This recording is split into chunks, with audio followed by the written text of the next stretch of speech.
Peter, thank you very much for coming on the program. I really appreciate it. Thank you, Eric. It's great to be back. I don't know what time this is, fifth, sixth time. I think you are the leader, by the way. I think this puts you ahead if you weren't already ahead as my top guest, having you the most time. So and every single time you're on, I will say the podcast numbers do very well. so we keep bringing them back. I mean, that's obviously not the only reason we do it, but it does mean that what you're saying, I think, is resonating with a lot of people. And honestly, like, I think people who know you and kind of follow you, you have a focus on what you talk about, and that is traditional Latin Mass, the importance of the liturgy. I mean, you'll sometimes on Facebook talk about some other stuff and make your Substack, but really it's mostly about the importance of the liturgy, the centrality of it, and specifically the traditional Latin Mass. And that's what I want to talk about today. You always have a new book out every time you're here, because you always have a new book out. I mean, every month it seems like. But this is like, I know some of your books are you edit projects. Some of them are some reprints of stuff. But this is one of your big ones, I guess we could call it. Close the Workshop. I'll put it here on the screen. Why the old Mass isn't broken and the new Mass can't be fixed. Which, I mean, you're getting provocative just with the subtitle. It's true. I mean, yes. I think a lot of people might agree that the old Mass isn't broken. I mean, I know some modernists wouldn't, and the new Mass can't be fixed. Now that's where we're going to get, some fighting words for a lot of people. So, but I know this is like a third book of like a series in a sense. I mean, not technically, but isn't it like you have three books that kind of you kind of see as a whole? Is that right? That's right. Yeah. In the preface to this new book, Close the Workshop, I say that there's an informal trilogy. I didn't plan it out as a trilogy, but what happened is when the 50th anniversary of Paul VI's Apostolic Constitution Missale Romanum was coming up, that's April 3rd, 1969. So in 2019, when that big anniversary was coming up, I had thought, I'm going to write a book, my definitive book on here's what I think about the Novus Ordo, its potentiality for, and why we actually need to go back to the traditional rite. And so I began to write that book. And when I had a really large manuscript that said a lot of things I wanted to say, that was not the whole of what I wanted to say. So I published that as the book, The Once and Future Roman Rite. And it has its own integrity. I mean, it can be read by itself. It doesn't really need any other book to go along with it. But then there were all of the questions of like papal authority, and doesn't the Pope have authority over the liturgy, and can't he abolish liturgical forms, and can't he revise them at will, and all these sorts of questions wrapped up with authority, obedience, the common good, etc. And that became a second book called Bound by Truth, which really drills into those aspects of the problem that we're dealing with.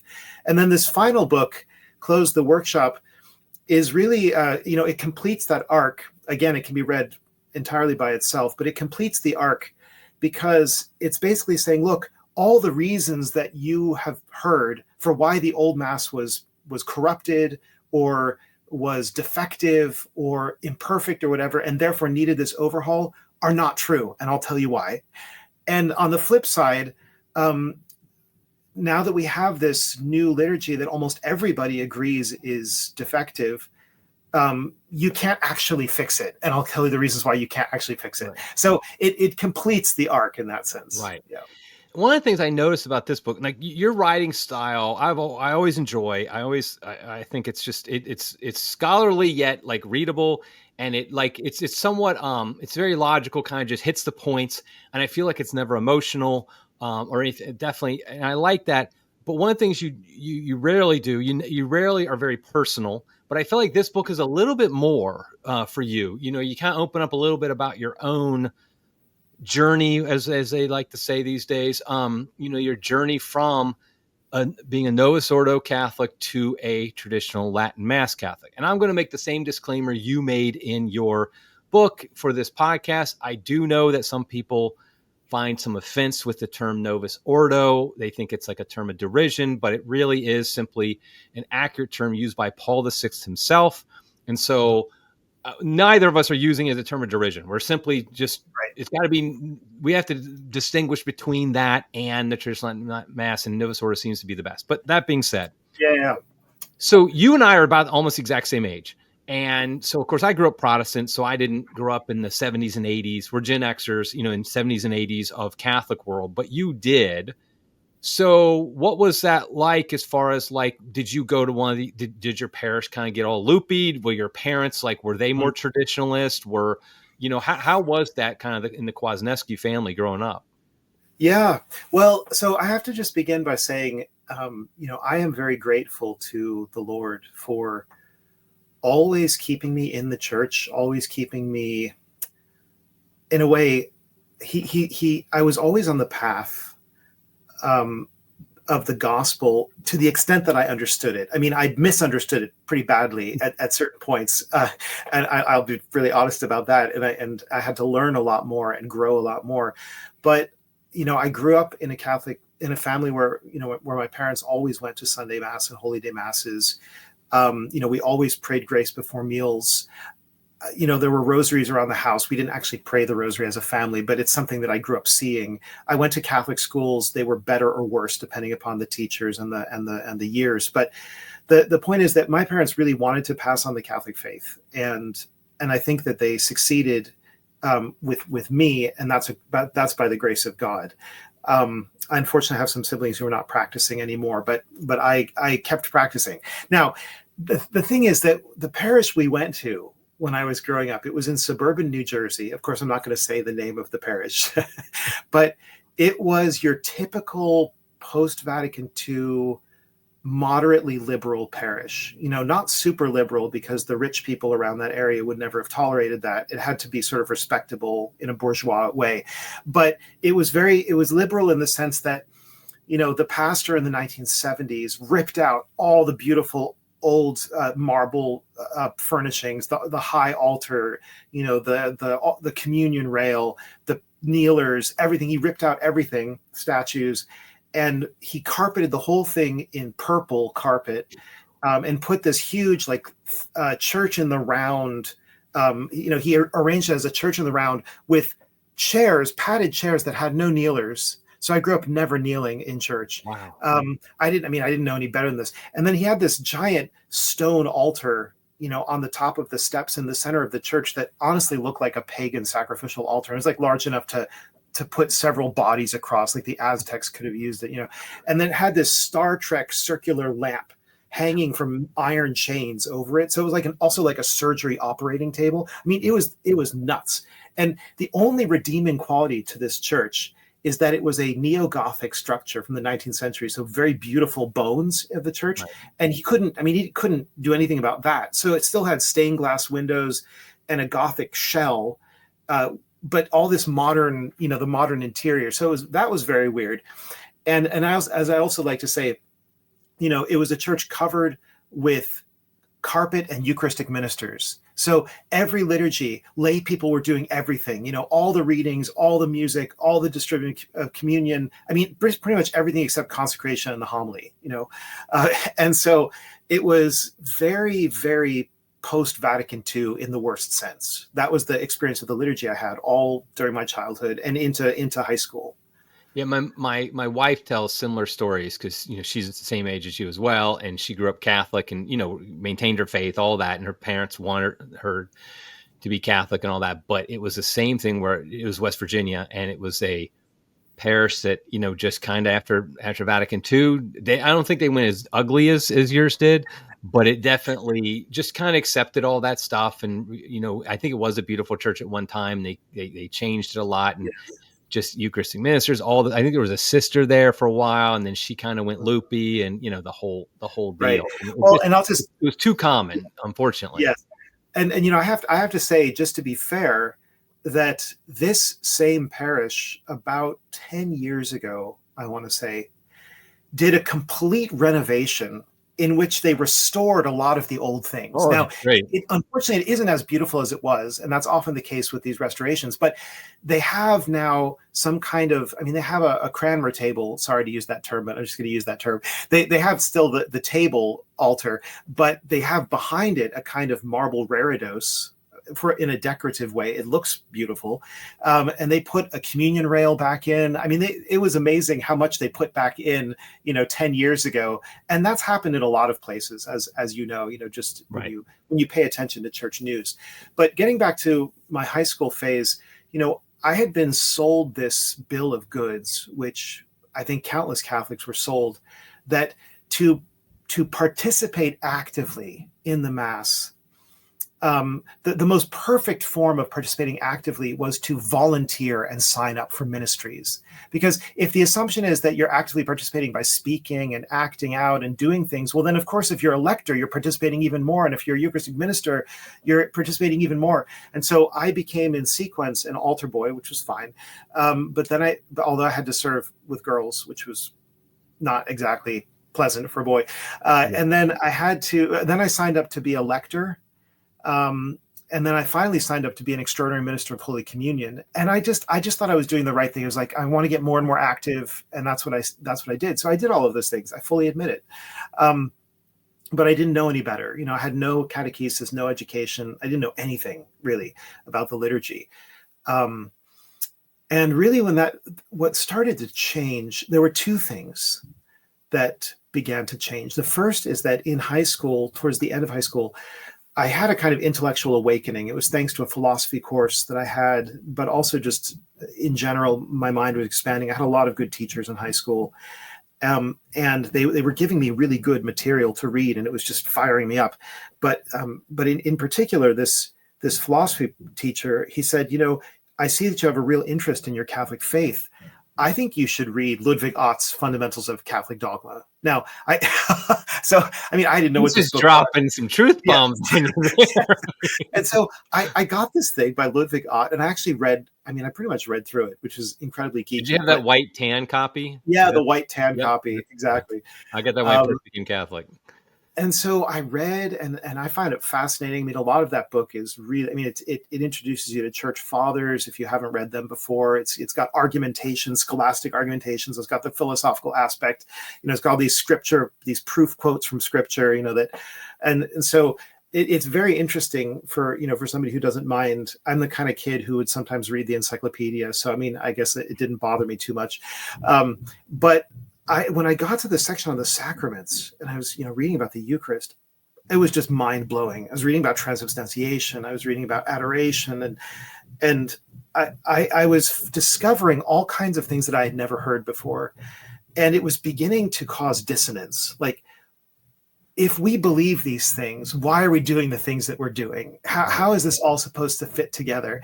And also some of the things that he talked about in the book, which was written, I think, in the 1950s, even about the liturgy, didn't match anything that I had ever experienced. So I thought, is this book inaccurate at this part? Why didn't anybody call him out, and say, you need to talk about Eucharistic ministers or something, And so it began to plant in my mind a doubt about what's going on, but I didn't yet know enough to be able to analyze it further.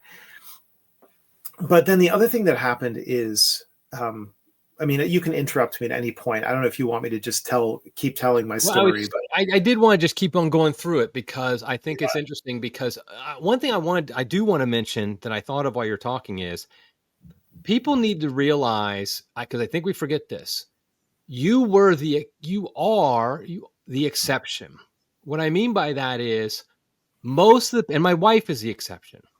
Most of the people who went through what you went through do not practice the Catholic faith anymore. Yes. And that's just a harsh reality, because sometimes we talk about in debates of the church of like, some people like this, some people like this. We have to remember people voted with their feet more than anything. Exactly. And so when it's like, you can't say like, oh, Catholics accepted these changes as okay, because they didn't. They just simply said, we're out of here. And a lot of priests and nuns did as well. But like, I think that's important to note is like, praise God that you and like my wife and some others did. It's not like everybody left, but of your peers, I'd be willing to bet, what would you say, 70, 80, maybe 90%, either are gone completely or they barely practice or they don't really practice the faith at this point. Yeah. I think that's something we should realize. My point of this is like, this is real life. This is how people connect with the church is through their parish more than anything else. They're not reading, Yes, especially in the 70s, 80s. There's no online for them to read about, exactly. things like that. Most of them aren't finding out about Ludwig Ott. That's for darn sure. And so, like, and they can't do a search on the internet or go to Catholic Answers or wherever like that. So I think that's something we should recognize, is that it had a huge impact what Right. you were going through. Exactly. And I know plenty of people from my generation or older who are not practicing the faith anymore, who were either turned off by what they thought was sort of, what's the word that people like to use? Not awkward, but cringy, like a lot of Cringy. cringy things Yeah, about very the Catholic cringy. Church in the 70s and 80s really turned off a lot of people.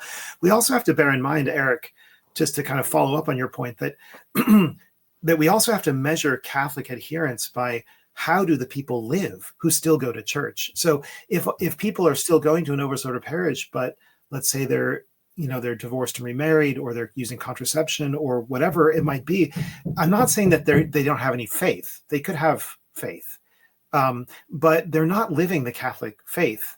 And so you have to ask not just who's going to church, but what do they believe? Are they fully Catholic, right? Are they actively, Catholics, or are they sort of only half Catholic? So that's something that should be taken into account. The other aspect, I was going to say, so out of high school, then you never lost your faith, praise God. yeah. But then how did you decide? Okay, I don't even know. I think I know where you went to undergrad. When you went off to college, was it Catholic school? Did you want to study Catholic stuff, or is it more just like you're still kind of just doing your thing at this point? Yeah, well, actually, there's one other important piece from high school that I need to say. One was, reading Ludwig Ott and books like that, but the other was, discovering the charismatic movement, right? And that's something I need to put in here as well, because, I feel like I'm the weird guy who's like been involved in every aspect of modern Catholicism, because, when I was a junior in high school, a good friend of mine, he saw that I wasn't doing all that well. I think I was kind of on a trajectory that would have led me out of the church, unless he had intervened. And he said, "Look, Peter, there's this really great youth group that I'm a part of. The people are super fun. They're so nice. I think you would just love them. Why don't you just come with me?" And I was game for it. I just said, "Sure, I'll come with you." And I really did hit it off well with this youth group. It was in a town 15 minutes away from my town. Everything in northern New Jersey is really close. So I went to this youth group, incredibly nice leaders, this couple that taught pre-Cana and NFP and whatever. They were the leaders of the group. It was a pretty big group. There were probably about 50 young adults there every week for the meeting.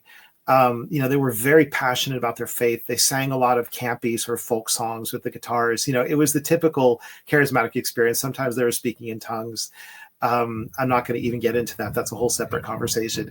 But, the point is that they were loving people. These were normal, healthy, loving people. And there was a very conservative, moral atmosphere to this charismatic group, which, that's the way charismatics tend to be. Yes. And I think that the enthusiasm and the love and the commitment to prayer, even if it was mostly vocal prayer and like praying over people and so on, but there was real faith there, a real faith in God, in the supernatural. And the priest that was kind of the chaplain to the group, he was also very dedicated, in a way, he was a priestly priest, if I can put it that way. And so I think that whole experience basically revivified my faith and made it more personal, made it more real. It was charismatic Catholics that brought me into the Catholic Church.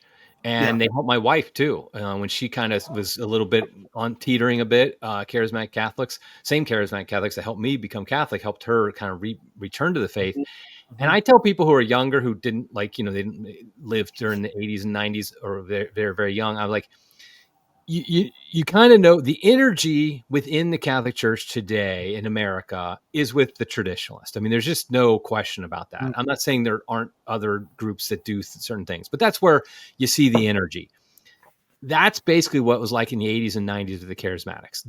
I'm not saying there weren't trads around, stuff like that, but like, honestly, the energy where what group was kind of pushing the ball forward, so to speak, in the church in a positive way.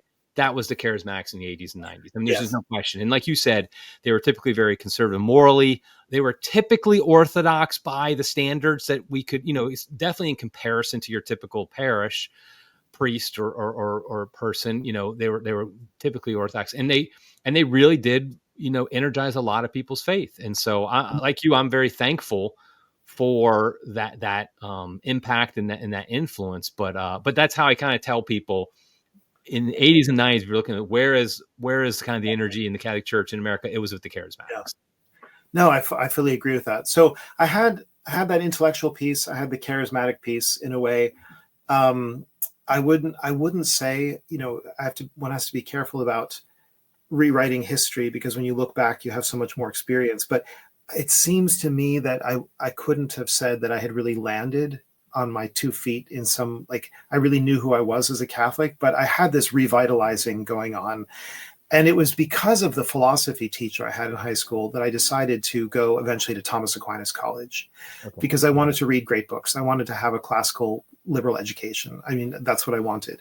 And so I did. I went to TAC after a 1-year hiatus at Georgetown University, which again, we don't need to go into right now, but it was the wrong choice. I went to Georgetown. I regretted it. And then I just started over at Thomas Aquinas in 1990.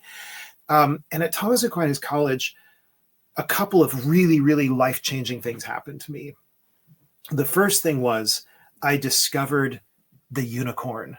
I met the unicorn. Okay. So for all the listeners and viewers out there, what I mean by this is what's called the unicorn Novus Ordo. In other words, it's the Novus Ordo in Latin, with Gregorian chant, with communion on the tongue, kneeling, with only male altar servers, with beautiful vestments, Orthodox preaching, like the whole 9 yards, right? Thomas Aquinas College has always had that from the beginning. The one thing they haven't ever had, and I cannot understand this, and well, I've heard rumors that might explain it, and I'm not going to mention them because I don't know if they're true, but they've never done ad orientem. So that's the one thing that where TAC has completely missed the boat, right? I noticed you left that out. Yeah. Okay. So yeah, so they really just don't do it. It's always versus populum, unless it's the traditional mass, which they do have on both of their campuses 7 days a week. So I'll give them a lot of credit for that. That wasn't the case when I was there. I'll tell you what was there when I was there in a moment. But anyway, the point is that they did the Novus Ordo in the most traditional way possible. Very, very reverent, devout. As I said, the sacred music was wonderful. And this to me was a total revelation. I mean, I had never seen anything like this before, ever, ever, ever. Not in that purple carpeted church, not in my high school, which was a Benedictine high school, but the liturgy was pretty awful there, to nowhere, right? The charismatic group was lots of good feelings, but it was always guitar songs and, ceramic vessels and things like that. It was just kind of low church, you know what I mean? Right. And so at TAC, I really had this sense of, wow, this is awesome. It's so beautiful. It's so reverent. This is the way we should act towards the Eucharist. This is the way we should act if we really believe that our God is here, right? And at the time, you know how it is when you're a Catholic, you can go through like multiple conversions in life, right? I mean, we're always supposed to go through multiple conversions spiritually, but I mean, even in terms of like your orientation with regard to the church changes when you discover something new. It's like I don't want to, I mean, sometimes people talk about the Matrix and like the red pill and all this kind of stuff. I mean, fine, you could go that way, but it's a little bit, I mean, to use a less loaded sci-fi, metaphor, it's like when you're in a big sprawling mansion and you only know one part of it, or, you visit your friend and he's there and you think, oh, we've seen everything. It's like, oh no, there's this whole other wing, right? And then you go and it's like, well, that's even more amazing than the wing that you were already in, right? And you just keep finding more and more and more. So that's how it was, to find the Latin Novus Ordo with all the smells and bells. For me, I thought, I've arrived. This is it, right. But little did I know that was, as I would put it, a kind of remote echo, like a distant echo of the tradition. Everything that was good about the TAC Novus Ordo was good because it emulated the tradition. Right. And all the things that were wrong with it, which I came to see subsequently, were wrong because it had departed from the tradition. Right. Right. So this was the early 90s, right? Your early 90s. Yeah. And was there any traditional Latin Mass at TAC at the time? That's what I'm getting to next. So there were two major things that happened at TAC. The one was meeting the unicorn Novus Ordo. And of course, it's called unicorn because it's so rare. I mean, we know that. We have to be honest about that. It's like maybe one place in any given big city might have something like that, maybe. Right. But it's that rare, right? But the other thing that I encountered at TAC was the traditional Latin Mass. And this was something that I didn't know about. I didn't know it existed. I went to TAC not knowing it existed. No, actually, I knew that there was something, but I had no tangible experience of it. So it was like an empty concept, like, oh, people did things differently, but I didn't know what that meant or how that looked, you know. And just to put this in historical perspective, this would have been soon after the SSPX had kind of had their break with Lefebvre and the consecration of bishops, probably right around the time he passed away. And so the Latin Mass, traditional Latin Mass, was allowed by John Paul II at this point, and the Fraternity of St. Peter had started up, but it was, and I was just becoming Catholic at this point, so correct me if I'm wrong, but it was extremely rare in America, wasn't it, to have a traditional Latin Mass? Yeah, I mean, it was quite rare. You were likely to find it, if you found it at all in the late '80s. It might be in a hotel ballroom, like some people talked about this, the Saint Holiday Inn and places like that. That's kind of how it would be, or the SSPX, or some independent chapel, some kind of dicey situation like that. Yeah. In certain big cities, there were indult parishes, but again, you had to kind of be in the know. And if you read like Stuart Chessman's book, Faith of Our Fathers, he talks about how in those early days, Catholics had to sign forms, like they had to sign waivers saying, I accept the Second Vatican Council, I accept the Novus Ordo, and I mean, things like that, just crazy things going on back then. So, but TAC had a once a month Latin Mass at like 2 p.m. or something like that. One of those convenient times. And it was because in the Archdiocese of Los Angeles under Cardinal Roger Mahony, his generous implementation of the indult from John Paul II was to pick four churches throughout the Diocese of Los Angeles and put the Mass at each one on one Sunday of the month, like a kind of a round robin thing. And these churches were hours apart from each other. So if you were a Catholic and you wanted to go to the Latin Mass every Sunday, you had to be driving for hours to get to these four places. That's how it worked. That was the indult implementation. And one of the places was the TAC chapel. So again, it was just something as simple as friends of mine at TAC saying, hey, have you ever been to the Latin Mass? You should come and have a look. These were probably like, closet trads, from the bad days or something. They saw that I was interested, and I was in the choir, and I was in the schola and so forth. And so I went, and, of course I had the same reaction that nearly everybody has, which is, what in the world is going on? The priest has his back to me. He's whispering. It's quiet most of the time. I have no idea what's going on. But I don't hate it. I mean, it's interesting. It's new. It's different, right? I can say that much. But because I'm the kind of person, obviously, who wants to understand. I mean, I'm a philosopher, so I really want to understand why things are the way they are. This, for me, was a provocation. It was like, wait a minute, what is this liturgy that I just saw? Why is it so different? Why does he have his back towards me? I didn't know at that time that the Novus Ordo could be done ad orientem at all, right. And most people, I think, still to this day associate ad orientem with the Latin Mass and versus populum with the Novus Ordo.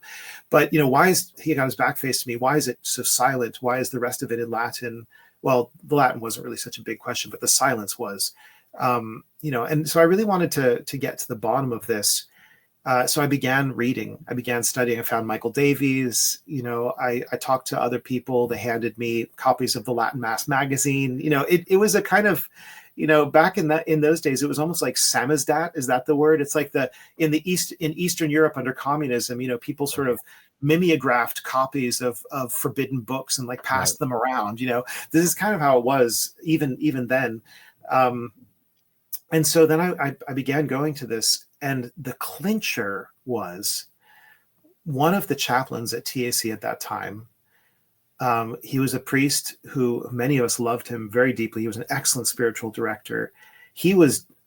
I didn't realize this until later, but he was passionate about the Latin Mass, but he kept it quiet. He kind of kept it under a lid because officially as chaplain, he wasn't supposed to be doing that. But he would do it secretly. He would do it periodically, not the one Sunday a month that Mahoney allotted, but other days of the week, just a ferial low Mass. And he would do it in a little private chapel that exists on the TAC California campus, the President's Chapel. He must have done it, I assume, with the president's permission. I never found out about that. But, otherwise, why would he be there saying Mass in this private chapel? But it was very much like, I want to say it felt like Catholics in Elizabethan England, because the whisper would go around to a select group of people. Hey, Father is going to do a low Mass tonight at 7 p.m. in the Hacienda Chapel. Pass it on, right? So it was very much like that. And I started going to those Masses, and that's something happened with those intimate low Masses where instead of being in a large chapel, I was in a tiny, tiny church that could hold 15 people, or a tiny chapel, 15 people maximum, really close to the priest, this really intense atmosphere of silence and prayer. And by that time, I had also figured out how to kind of follow along in a missal.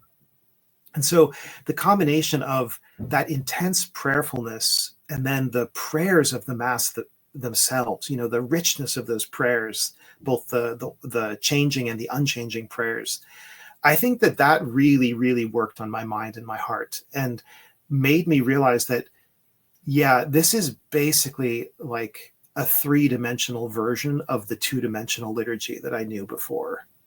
This has everything in it now that the Novus Ordo kind of gestures at or abbreviates. This is like it's like the unabridged version of the book. And anyway, I love that three-dimensional aspect of it. You experience two-dimensionally, because one of the biggest frustration I think that we commonly hear among traditionalists. I share it, and you might not because you're smarter than the rest of us. But the struggle to explain to somebody who has never been a Catholic, we're talking about a good Catholic, practicing Catholic, always gone to Novus Ordo the whole life.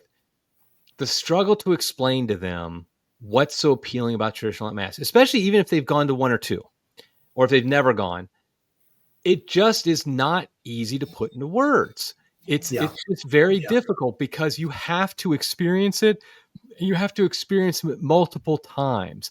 And I like to say it's simply so deep that we simply don't, that first experience, it's like we all, like you said, I had it too. First time I went, I was just like, I was more like curiosity.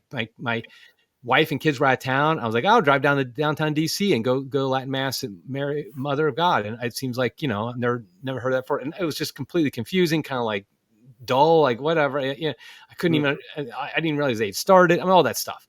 We've all done that. And it's like, but then, and that's what a lot of people still leave it at.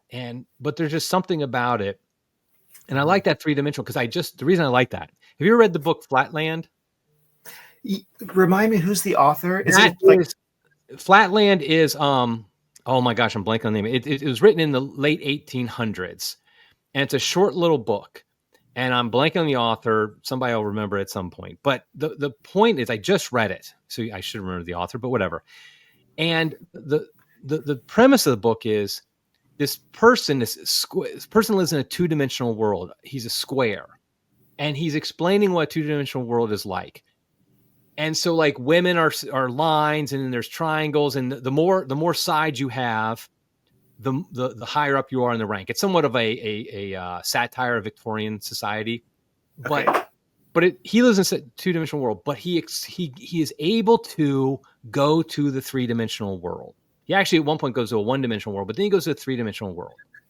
And the person is trying to convince him, the three-dimensional person is who's a sphere, is trying to convince him, like, he doesn't see it at first. He's like, because from his perspective, everything still looks two-dimensional because he's two-dimensional. And the way he looks at it, finally the sphere convinces him, shows it. And all of a sudden now it's like, oh my gosh, it's like this is his whole world gets opened up. Yes. But then he goes back to the two-dimensional world and he can't get anybody to believe him. Or right. Their whole world is two-dimensional. this idea of height, like basically they're just like everything is like width and length, and height to them they're like, oh, you mean like up, like no, when he says up, they think he means like north, like that way, you know. But he's like, no, I mean like imagine a stack together. He's like, what are you talking about? Yes. No, It's so true. when I you mean, that's said that, I'm like, that's kind of what I feel like right. when I'm talking about Latin Mass to some people. It's like it's hard to explain what height is. Right. That's no, exactly. And I mean, really, that's a kind of Victorian, clever Abbott. retelling of Plato's. What's the name? The author's last name is Abbott. I just remembered that. Oh, okay. Sorry. It's like a retelling of Plato's cave, right? You know, when the philosopher escapes from the cave and he sees the sun for the first time and he realizes that there's a real world out there. Right. And everybody in the cave has just been looking at shadows and thinking that they're the real thing. I wrote something about this recently on my Substack called Emerging from the Liturgical Cave, which is just to say that the experience of somebody who grows up only with the Novus Ordo or who's only ever seen that, they're seeing a shadow of the Roman Rite. I mean, I'm not saying that of course I'm not saying it's not valid, but as a liturgy, as a liturgical act, as a composition of texts and rituals and rubrics and chants, that's what I'm talking about when I say liturgy, right? I'm talking about the Eucharist or transubstantiation. I'm talking about the whole liturgy. The Novus Ordo is a shadow.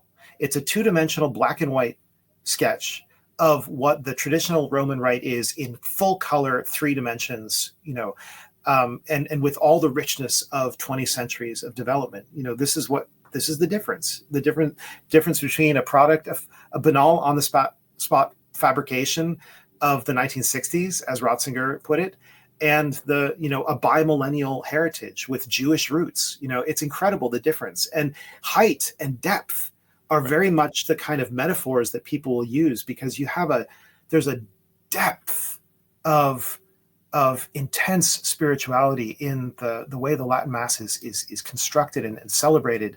And there's a height to its theology, and also like a gritty realism there, that it's almost like when you get used to that, the Novus Ordo is insipid by comparison. Like it's really not, it doesn't have flavor in comparison, right? And I just give you. It's also why people attend Novus Ordo, and you know, we both have lots of friends who attend it, and we're not questioning their faith or anything like that.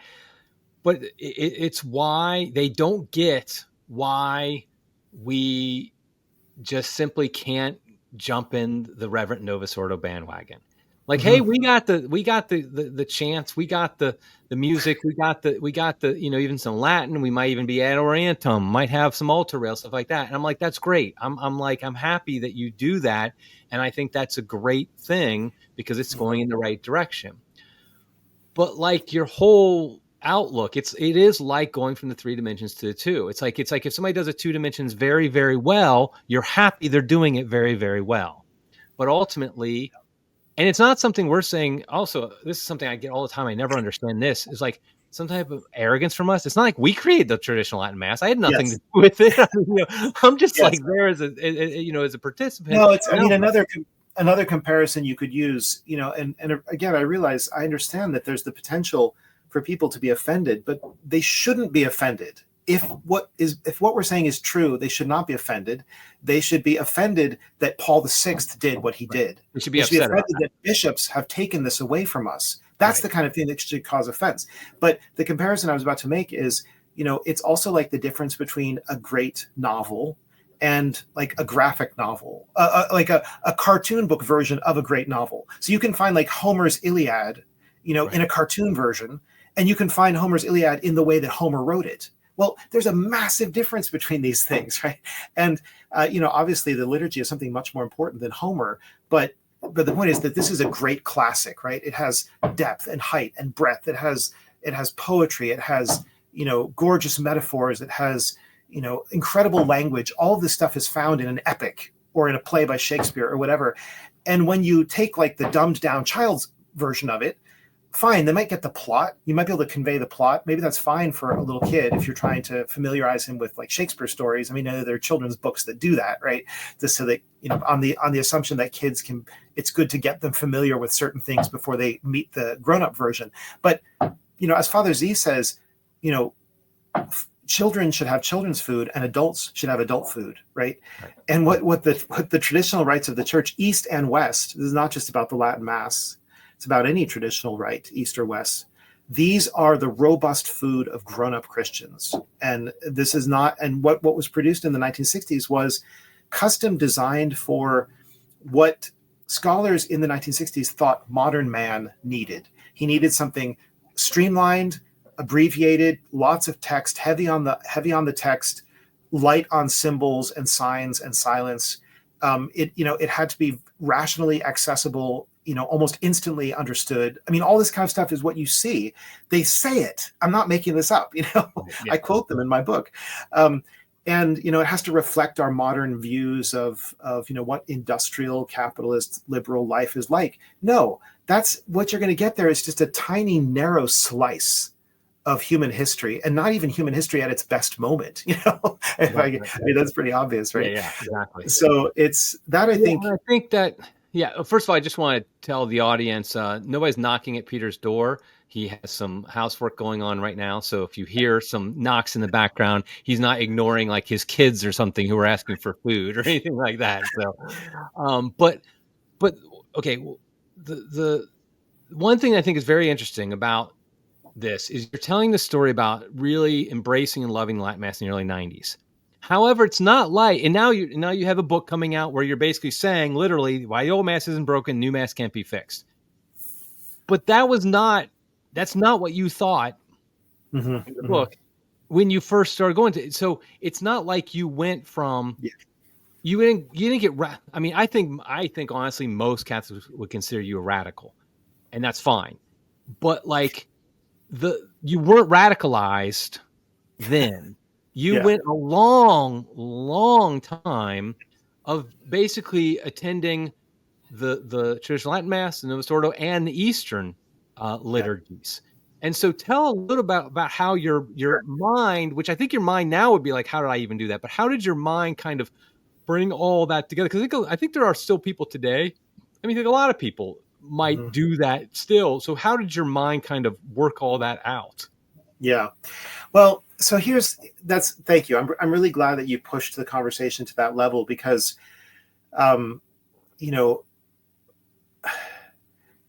it was a gradual awakening for me. Obviously I'm talking about the enthusiasm I felt spiritually when I first encountered the Latin Mass, and as I got to know it at the end of my time in college.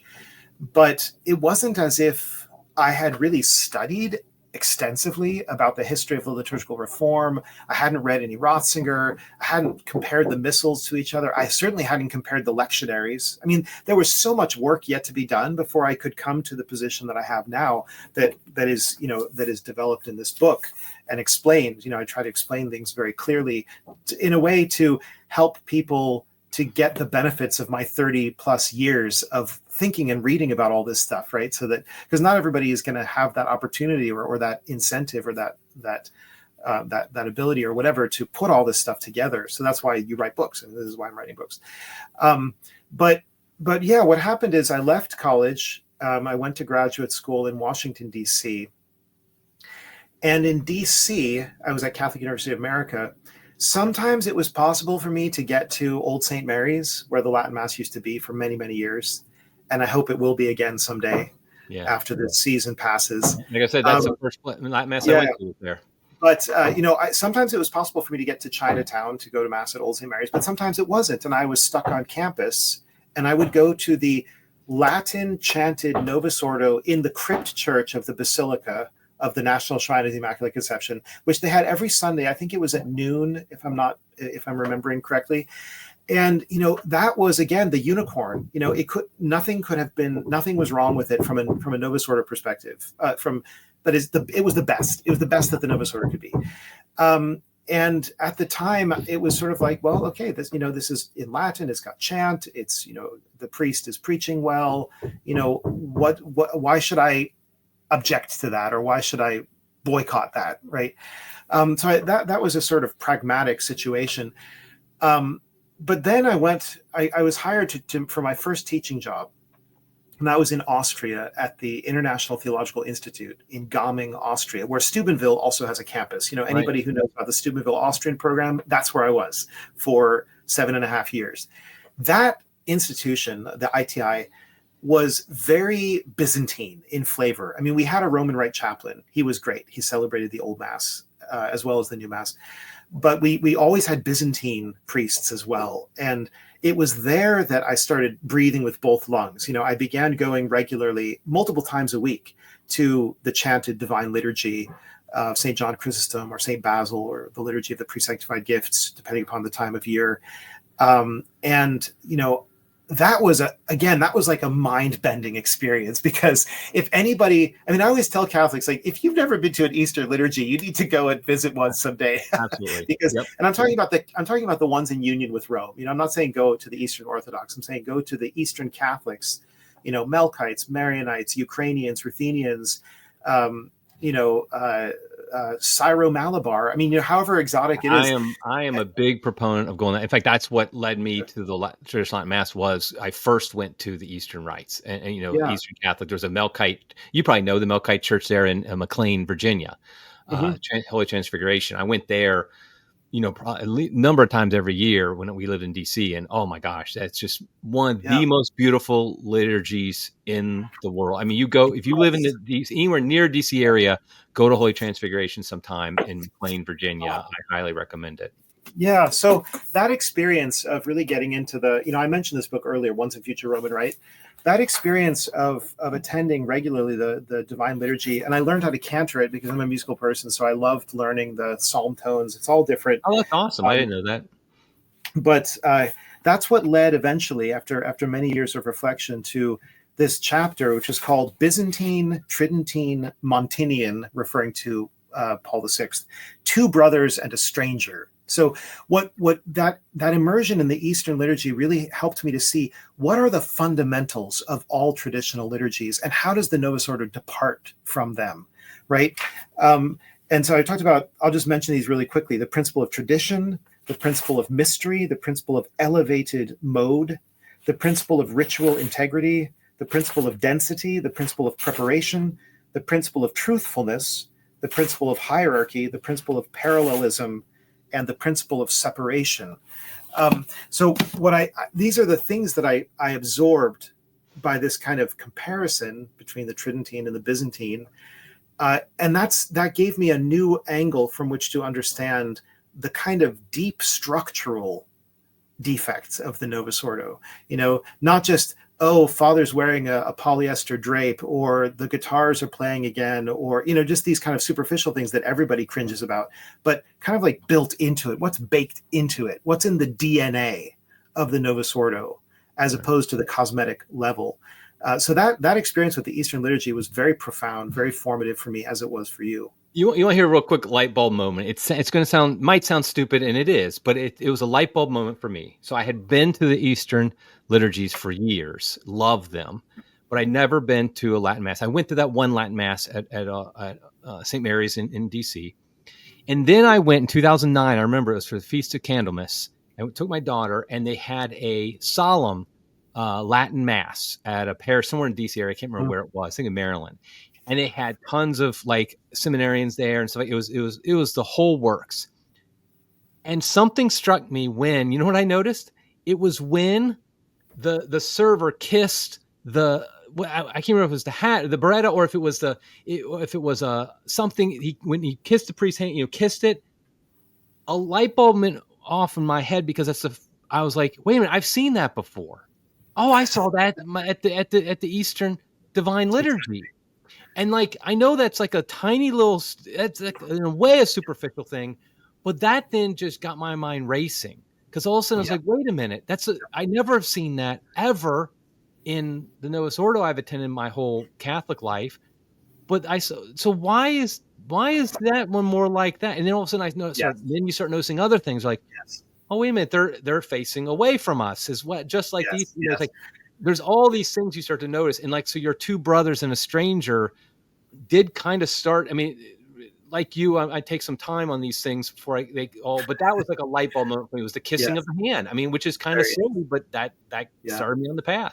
Yeah, but that kind of experience could happen with many examples. For example, for instance, if you go to a Byzantine liturgy and you see everybody sort of going up to receive communion, and they crouch and open their mouths, and the priest puts the communion into their mouth on a golden spoon, right? Only the priest, no lay people involved, right?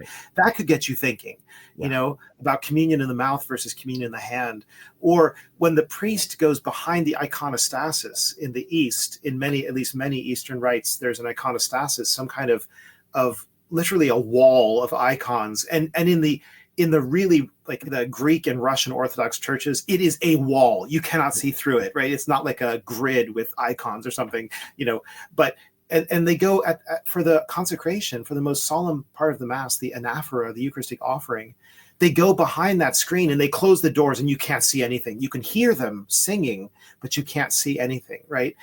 And then when you go to the Latin Mass, okay, you can see the altar and the sanctuary and the priest, but you can't hear them. Right? There's a sonic iconostasis, not a visual iconostasis. Then you start thinking about how, well, the East and West, as different as they are, they've come up with similar kinds of solutions in a way, right, to conveying the mysteriousness of the divine presence and the awe that we should have, in the face of it.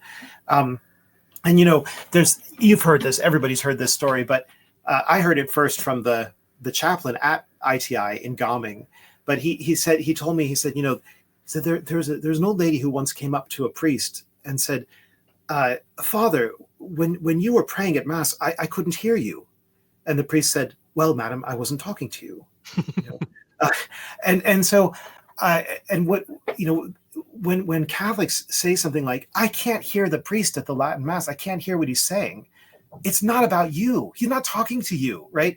And in fact, the awe that develops when you realize we're in the presence of God and we all have to bow down on our faces in worship before him in adoration, then later on you can catch up with the texts. You can read your missal. You can learn everything. And if you go often enough, you'll become familiar with all of that. But what's precious, what's vital, is that initial sense of the mystery and the awesomeness of God, that this is something that you don't just talk about. You don't just chat about this. You don't just broadcast this on a microphone over the speakers, right? I think that the Novus Ordo, what people don't realize who are kind of immersed in that world, is how antithetical it is to the religious spirit, and how antithetical it is to rituality, and how antithetical it is to divine worship, divine adoration, right? It horizontalizes everything. It verbalizes everything. It broadcasts everything. Everything is leveled down. And that's exactly what you don't see in any of the traditional liturgies. You see hierarchy, you see separation, you see mysteriousness, things you can't grasp, things you cannot understand, that you'll never understand, right? So, and that's the thing, right? Like with the Novus Ordo, you can't understand the transubstantiation. There's still a mystery there. But the whole mode of the liturgy is as if you should understand everything. So and that's why, like, it's so bizarre when people say, I want to see the priest at the altar consecrating. I don't want his back turned to me. I always think, what are you seeing? You can't see transubstantiation. I mean, the most important things are invisible. This is true in human life in general. Love is invisible. Friendship is invisible. You can see the signs of it. But, the fact that I have a rational soul, that's invisible, but you can see the signs of it because I'm alive and I'm talking and I'm thinking and whatever. But all the most important things are invisible, and it just strikes me as there are paradoxes in the Latin Mass that are so powerful, like this point of the separation of the priest from the people, right? The priest is very much on his own. He's doing almost all of the work. He's way up there. He's got his back to you.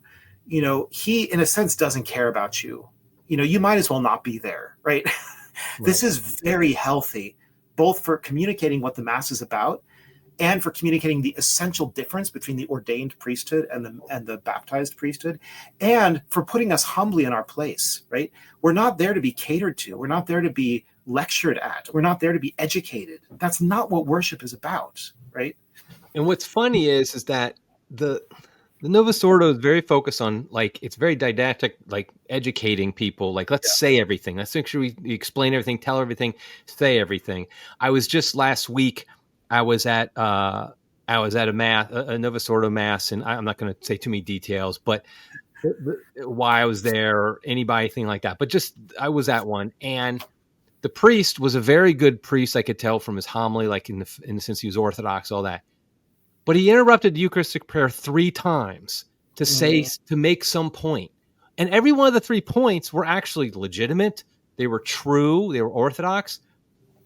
But I was just like, Father, this is not, I'm not a catechism class right now. Yes. And it's like, why are you saying this?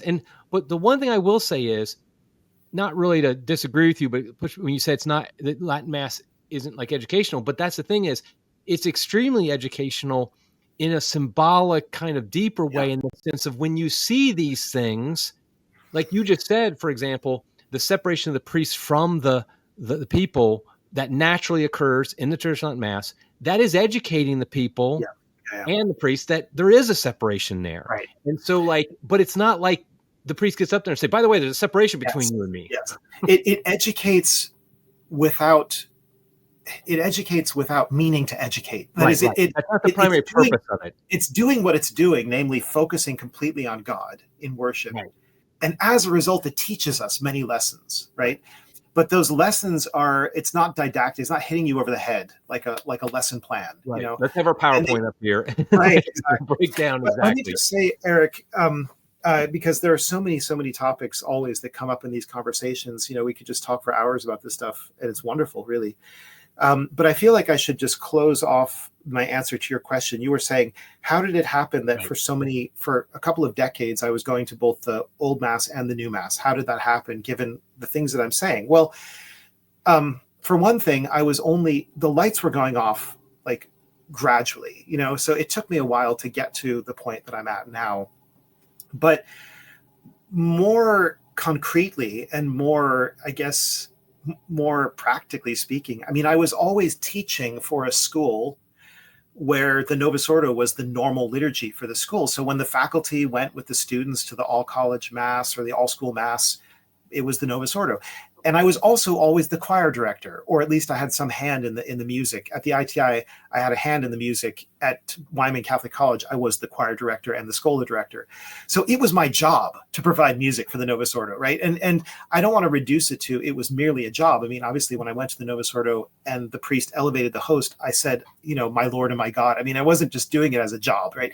But it was my job, and I wasn't going to get out of it, And so I had to keep doing that. And in all of these places, the conditions were always optimal. That is to say, my job was to provide Gregorian chant and Renaissance polyphony and good English hymns, right? I was never told to do the My Little Pony Mass or anything like that. I didn't have to deal with that garbage. So I talk about this. I don't know if I mention it in Close the Workshop. I know I mentioned it somewhere else, probably in my book on music, Good Music, Sacred Music, and Silence. But for me, the choir loft was always a place of refuge, because even at the Novus Ordo, I could go up into the choir loft and lose myself in the Gregorian chant, lose myself in the beautiful music the choir was singing. And in a way, I would say the music kind of saved the day, right? The music was the best part, at least from if you're talking about the human elements of the liturgy, right. That was the best part. I was pretty far from the sanctuary. I could kind of check out in the musical world, and so that helped me, to be honest. I did reach a point where I really didn't want to go to the Novus Ordo, where all these jarring differences between the old and the new, were grievous to me. Like intellectually, they wounded me. They made me feel like something was wrong. Like I think there is something wrong with what was done to the liturgy in the 60s and 70s. And so I had to kind of hold on to that music. That traditional sacred music was my lifeline. But as I say, I reached a point where I couldn't really do that anymore. And it was divine providence that orchestrated an opportunity for me to break out of that, to become a freelance writer and publisher, to do what I've been doing now for the past 7 years. And now I don't need to have anything to do with the Novus Ordo. That's the reason. This is where I want to really, this is the part, you've already established yourself as a crazy rad trad. So, we're good with that. Nobody can take that away from you. But I want to get to this crux of the matter, because we both know a lot of people who watch this podcast, they attend the Novus Ordo regularly. Maybe it's their only one they attend, or they do it a lot, or even somewhat. But you're going a step further. You're going the step that usually really offends a lot of Catholics, upsets a lot of Catholics. And that's basically you just don't go to the Novus Ordo anymore. Mhm. And you're basically saying in your book, nobody should, in the sense that we should just get rid of it, chuck it, and go and just have the traditional Latin Mass. And Right. and this is something that I kind of feel like we need the conversation, as they like to say in modern times, to be willing to bring up these topics, because I don't think we get forward if we just kind of like, oh, we got to tiptoe through these controversial issues. So I want you to you've already kind of given a lot of the reasons leading up to this, but I want you to just really from what your argument from the book, people get the book to really know it. But why is it that you've just kind of gone full-fledged? We just got to chuck the Novus Ordo, and we just got to, because I'm not one who says that myself, and I'm pretty traditional, and I'm like, but you're like you're going there. So give us your kind of your take of why that is. Sure. Yeah. I mean, I think, to be clear, I don't ever say in this book what I think is the best practical way to get out of this conundrum. That is, I don't say, here's what a future pope should do, and here's what his motu proprio should look like. And on the first Sunday of Advent in 2030, the Novus Ordo will stop being said, and universally the Latin Mass will be put in its place. I mean, that's what Paul VI did. That was a horrible thing that he did, because it injured the souls of countless laity and clergy and religious, the way that he imposed the Novus Ordo. But so I don't make a practical suggestion about how that's going to happen. I do think, however, that if there were a truly laissez-faire environment, such as was developing under Summorum Pontificum, that's why the progressives and the modernists and the liberals fear it so much and hated it and wanted to overturn it. But if you allowed Catholics to, as it were, go where the Spirit draws them, I think that the Latin Mass would just keep getting bigger and bigger and bigger all the time. And it would happen also indirectly, in that, Father Z used this expression, the knock-on effect. So as younger clergy became familiar with the traditional Roman rite, it began to impact how they celebrated the Novus Ordo. Well, what that would do, if you let it grow and you didn't try to artificially stop it the way Pope Francis has tried to do, is that these young priests would get to a point where their Novus Ordo was so much like a Latin Mass that they'd say, what the heck, why don't we just do the full thing? I mean, embrace the entire, enchilada, right? I mean, here we are, we're 75% of the way. Let's go 100% of the way. So I think that in fact, that's what would have happened. And I believe, honestly, that a future pope, I don't know if it's going to be the next pope or the one after him, but I think a future pope is going to abolish the Traditionis Custodes framework. He's going to go back to something like Summorum Pontificum, maybe even better. I really do believe that that's going to happen, because the generation that is so fiercely opposed to the recovery of the traditions of the church is dying. They are a dying generation, and they don't have many replacements behind them, either biologically or ideologically. Okay, sorry, that was not the direct answer to your question. Yeah, but the direct answer is this. If you do a deep dive into the history of Sacrosanctum Concilium, which is what my first chapter is about, what you discover is that there were already liturgical revolutionaries, radicals of the liturgical movement, who were writing that document, steering it through the committee, getting it accepted at the council, and all along they knew they were going to do much, much more than what they told the council fathers. So there's a fundamental dishonesty about Sacrosanctum Concilium and about the reform that was done in its name, but often against its provisions.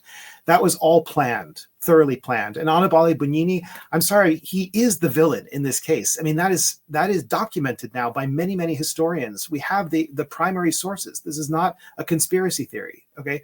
And as a friend of mine likes to say, if you had to create a villain, could you have come up with a better name than Annibale Bugnini? I mean, you can't. It's like a mafioso name. But anyway, leave that aside.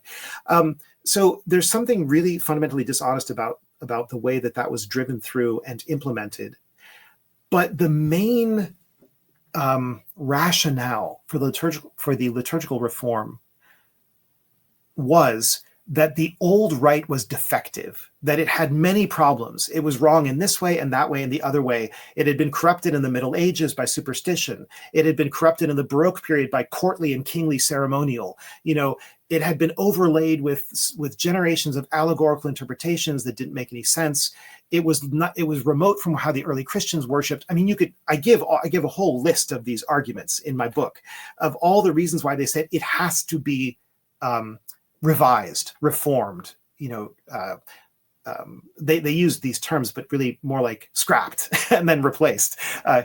And so half of this book is my going through in detail the things that people said had to be changed. This was corrupt and had to be changed, and explaining why it's not corrupt, why it's a good idea, why it's a beautiful practice, why it's beneficial to us, especially today, and why we should keep it. So in other words, I get rid of the case for reforming the old rite. Okay, if you get rid of that case, then what you're left with is, oh, so there was nothing wrong with it to begin with. There's no need to change it. That's why people love it today. That's why traditional Catholics love it, because it's already perfect at doing what it's supposed to do. So that's one half. Then the other half of the case is to say, let's go over now to the rite of Paul VI, the Novus Ordo world. If you have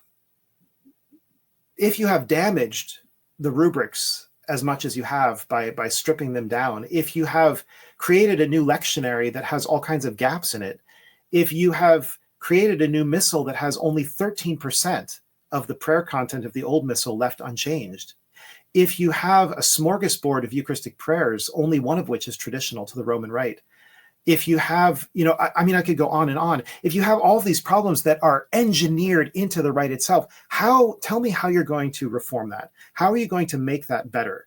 The only way you could make that better is by such a radical overhaul that you'd be creating another new rite. And then why not just go back to the old Latin rite? We have this rite that was developed over 1,700 years of prayer in the church. But then there's the even more subtle level that, okay, let's say you're content with the Novus Ordo with its components. And all you think is necessary is that you have Orthodox, devout priests. What does Father Z say? They're doing the red and saying the black, right? They're following the rubrics exactly. They're saying the text. They're not ad-libbing. They're not performing. They're not doing any of this stuff. Wouldn't that be at least a temporary solution or a good enough solution?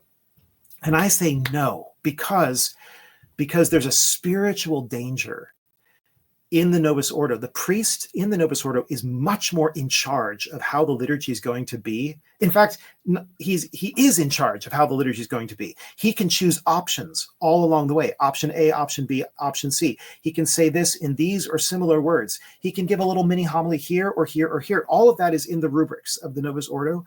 He can use this music or that music. He can do chant, or he can do My Little Pony Mass, whatever. I mean, it's all there. It's all open-ended. It's like a bunch of modules that you can configure as you wish.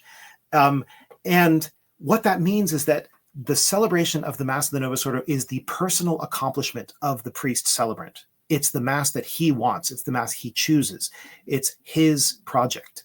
And therefore, the reverent and devout Novus Ordo priest is as much the architect of that as is the liberal Looney Tunes clown mass dancing leotards priest. Okay, they're in charge of what comes about, and therefore the priest in that situation, he gets the reputation of, oh, Father so and so, he does such a reverent Novus Ordo, right? And then this particular parish in the diocese, oh, that's the parish where the Novus Ordo is done well, right? Do you see what I'm getting at here? It's very twisted, because it's not just with the old Mass, it's you must do these 600 rubrics. You have to do it. It's ironclad. It's like a military operation. There's no room for creativity, no room for options, no room for the priest's personality. It is what it is, and that's what it is, right? And with the Novus Ordo, it's a personal accomplishment. So I think the Reverend Novus Ordo is in some ways just as harmful, maybe even more harmful than an out of control Novus Ordo. It would be interesting if somebody did a study. I don't know how you could do this, but you look at the history of unicorn masses over the past 30 or 40 years, how many of them stayed after the priest left, after the Yeah. pastor left? Like, did that parish continue? I mean, some place I imagine it would, like the bishop would be like, okay, we send our guy who does the Reverend Novus Ordo to that parish when he comes along, because that's our Reverend Novus Ordo. He wouldn't call it that, but the conservative Novus Ordo parish, we send our priest, our conservative priest there. But it is interesting because it is very dependent upon Sure.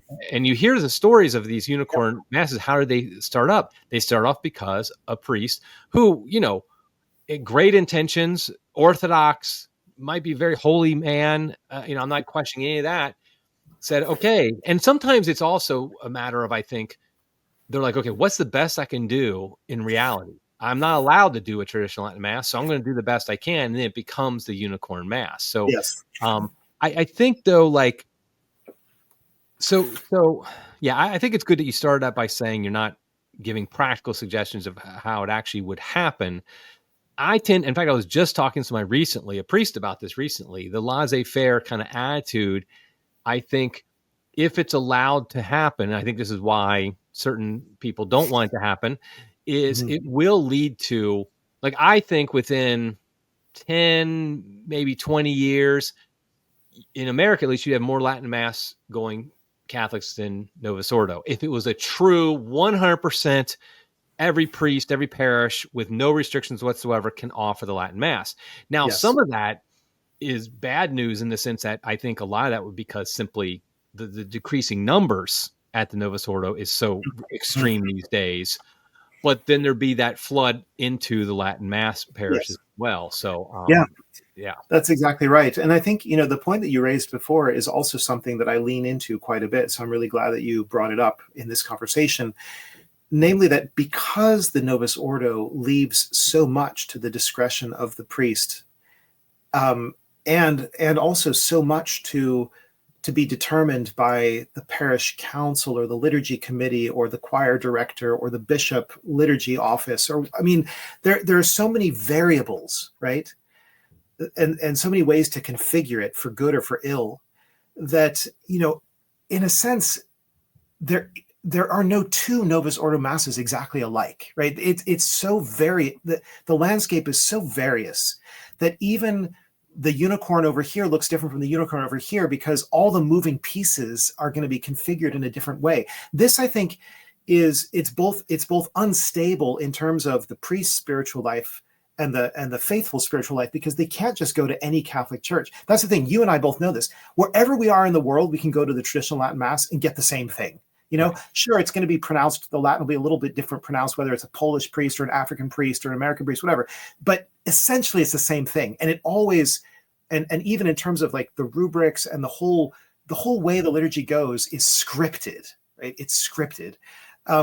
And therefore, I've traveled all over the world, and I have this blissful experience of just being able to enter into this timeless, eternal act of worship wherever I am. It's always the same. With the Novus Ordo, you could go to two parishes in the same town and get something radically different, right? Or even two masses on the same Sunday in the same parish can be radically different, right? This is the recipe for spiritual instability, spiritual indigestion, confusion, theological confusion. There are so many problems with this. And then, as you said, the priest, the devout conservative young priest, is yanked by the bishop. He's sent to some other boondocks place because maybe he's preaching against contraception or who knows what. And then they stick in some old liberal and he just wrecks in a matter of a couple of weeks everything that priest has been. And I know this so many times. I've heard people complain about this so many times. So I'm just saying the Novus Ordo is a mess. It's a gigantic cataclysmic mess. And the sooner we come to grips with that, the sooner we say it unvarnished, this is the truth. There is no way to fix this thing. It's like an out of control experiment that has to be shut down. You shut it down. You say, thank God we did that experiment. It didn't turn out the way that it was expected by the people who designed the experiment. Perhaps, who knows, maybe some of them did expect it to turn out this way. And we're just going to go back to the tried and true, what absolutely works, what missionized the entire globe. That's what we're going to stick with. Now, I want to talk about something. It'll probably be the last thing we'll talk about. We'll see. That is, I think in some cases, this discussion we're having, it depresses some Catholics because they don't have access to the traditional Latin Mass. And so they have to go to the local parish, they find the best one, and but they know, they've had enough experience. They know it's like, I know you're not giving practical advice in the book and things like that. It's more a matter of just like, this is what we should be, what we should be thinking. But what does somebody like that do? I mean, what can they do? Yes. Yeah, I mean, I do actually, well, I do in a couple of places. About the priest at one point, like what they can Yes. do, but like, what about just the lay person who has Right. so little control? I think I do. I think that in a couple of places I might go into that to some extent, but basically, I think that there are a few points that we need to look at. The first is that any Catholic anywhere can integrate more of the traditional liturgy into his own devotional life.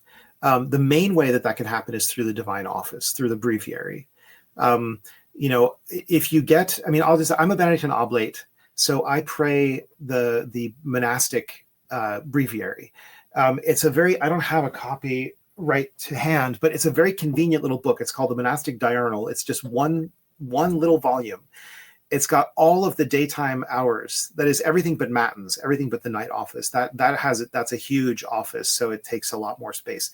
So you can get all the day offices in one little book. And when I get up in the morning, I pray Prime, the office of Prime. It's a beautiful office, beautiful psalms. It's very rich. It's the traditional liturgy, right? We have to remind ourselves that the traditional liturgy is not just the Mass. It's also the divine office. It's also the other sacraments. So that's one bit of advice that I always give to people. Stay close to traditional devotions, the breviary, if you can, the rosary, the Angelus. You can start doing some of those in Latin. You can teach them to your children. You can chant the Marian antiphons, Regina Caeli, Ave Regina Caelorum, Salve Regina, etc. There are resources for all of these things that make it very easy to do that. So you try to bring tradition into your home and into your heart when you can't find it in your neighborhood. That's the first bit of advice that I would give. And I just want to real quick just add on to that divine office. That has a deep impact on your spirituality, because I pray the liturgy hours, whatever they call it, the Novus Ordo version, whatever, for about 10 years. And then I switched over to the divine office, and I just pray one or two offices a day, usually lauds. And sometimes I might do, the sext or something like that, a daytime one. And it really is amazing. Mm-hmm. The difference. I mean, it until you do it, you don't really, because the collects, right, obviously, and just the way it's all structured. I mean, here's just one example for Lent. Like every single day, the collect mentions abstinence or fasting almost during Lent, and it does not in the new liturgy of the hours. I mean, it will mention sometimes, it might allude to it, but it really is more just help us God type of thing. But this is like, take our fast, or encourage, help us in our abstinence to be giving up a sin too. And so it's like a real like hitting you over the head with a 2x4. Like, get with it, boy. No, and in fact, I mean, this was demonstrated by Lauren Pristis in her famous book on the collects of the Roman missals, that fasting was removed from all but one or two prayers in the Novus Ordo missal, and it's there almost every day in the traditional Lent. And what's interesting about that is it's a perfect illustration of the problem. The liturgical reformers in the 1950s already were saying, the kind of people who were excited about changing the liturgy, they were saying, look, nobody's fasting anymore. What are we supposed to do? And they had two choices. They could have said, let's reaffirm fasting. Let's teach about it. Let's have a papal encyclical about it. Let's have bishops really promote this. Let's have practical instruction, given, like, here's a pamphlet to give out to every single Catholic in the world. Here's how you fast, whatever. Or we can just get rid of all of the prayers that mention fasting. Because, modern man doesn't fast anymore. Well, that's what they did. They just got rid. It's like we just erased this whole part, this unanimous ancient part of the Christian tradition, which the East still practices, right? To our shame. We just deleted it because it didn't fit with modern Western concepts anymore. I'm sorry, but that's completely ridiculous. I mean, that is beneath contempt, right? I mean, I can look. I'm friends with a lot of Eastern Orthodox people, and also a lot of Byzantine Catholics. And they have a hard time not making fun of us. when they see things like that. They're like, are you for real? I mean, and then the Orthodox can just say, well, that you guys are obviously not the true church, because the true church would never stop fasting the way that the apostles and all of their successors did. Okay, sorry, that's a digression. So the next bit of advice I would give to Catholics in that situation is try to go sometimes to a traditional liturgy. If you can't go all the time, I know people will go once a month, or they'll make a retreat, or they'll go on a vacation where they can, go to daily mass somewhere, at the Institute or the Fraternity of St. Peter or whatever. It's actually it's so important for our spiritual life that we should take those kind of steps, for our own benefit and for the benefit of our families.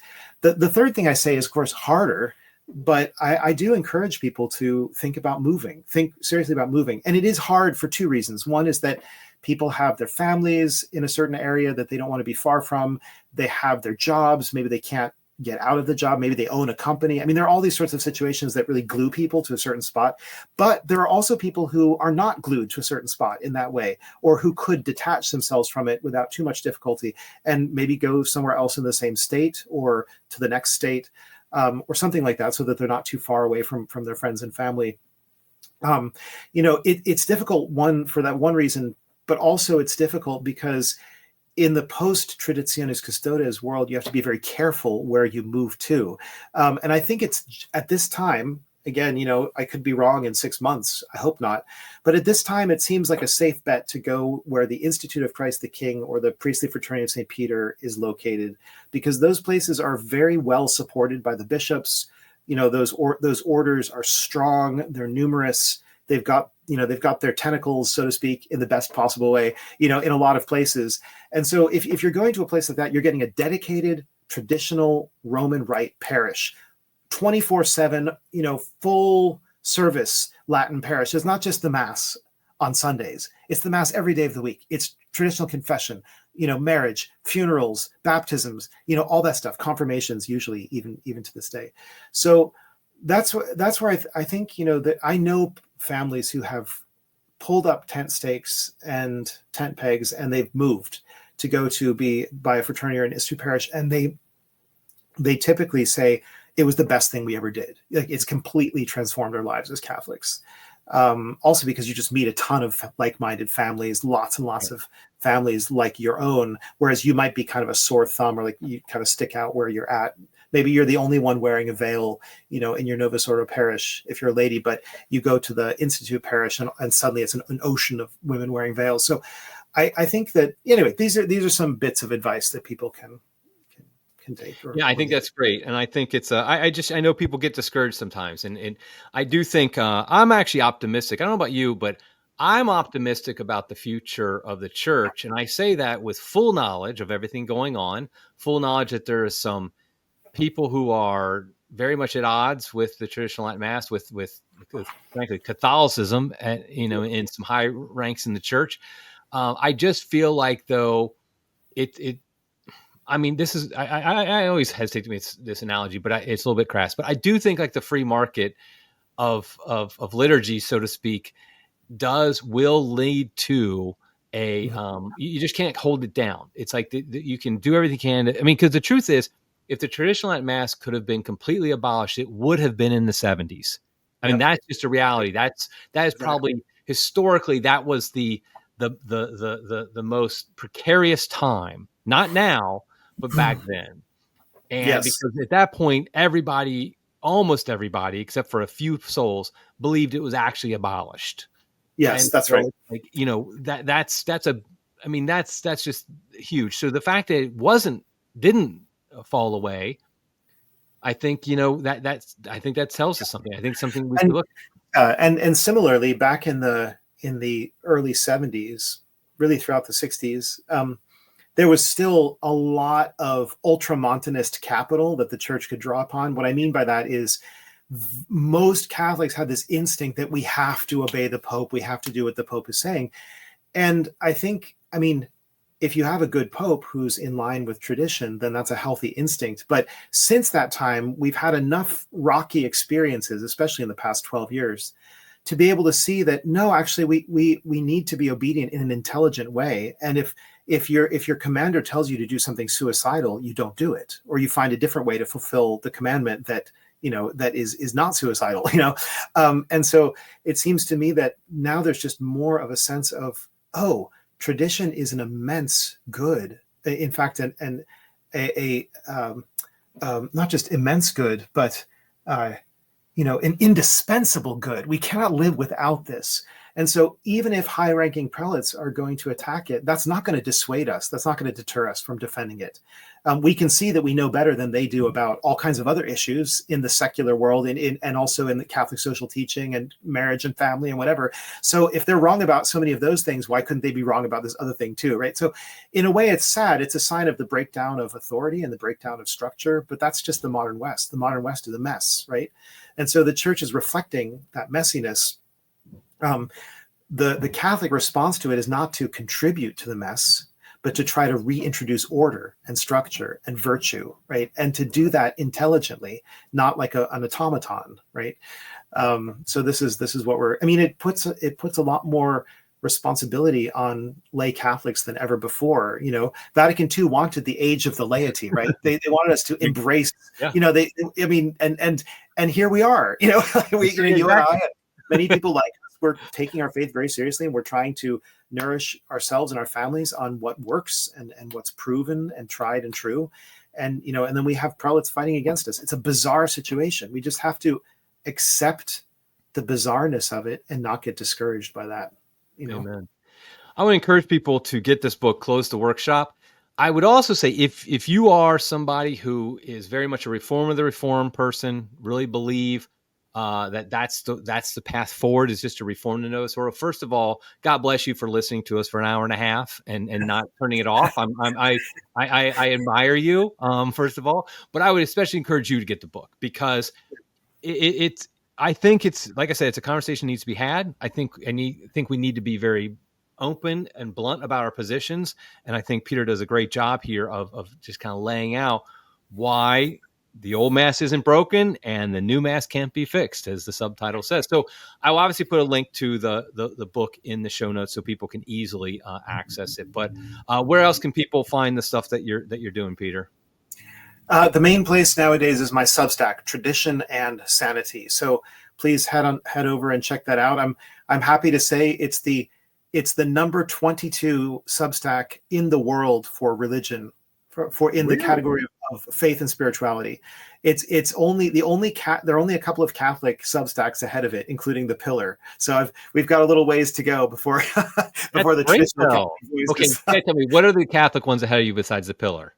Oh gosh, I think who's the competition here? Emily Stimpson, is that? Oh yeah, Emily. I know her. Yeah. And there might be one or two others, but there aren't that many. Most of them are like apocalyptic Protestant ravings, like prophetic, prophecy stuff. And there's a bunch of Zionism things, and there's like a bunch of religion for bad people, like religion for lazy people. This kind of so it's like this miscellaneous category. So anyway, we're on the charts here. Very good. You have not had that subtype for that long, just like a couple years, is that right? Yeah, I'm coming up on the second anniversary. Okay, very good. Okay, definitely link to that. So and check that out as well. And you're also on Facebook and on X and places like that, and all the places I said I would never go. I know. I just want to say I appreciate how much you share Christ's articles, and I love it when you share them too, and you're even like, I don't really agree with this part, but I like, and like, I think that's great. I do appreciate you doing that. So, but thanks also for coming on the program, Peter. It's great as always. There's a reason why you're my number one guest as far as how often you get on here. So again, this was great. Much appreciated. Thanks, Eric. Okay, everybody, until next time, God love you.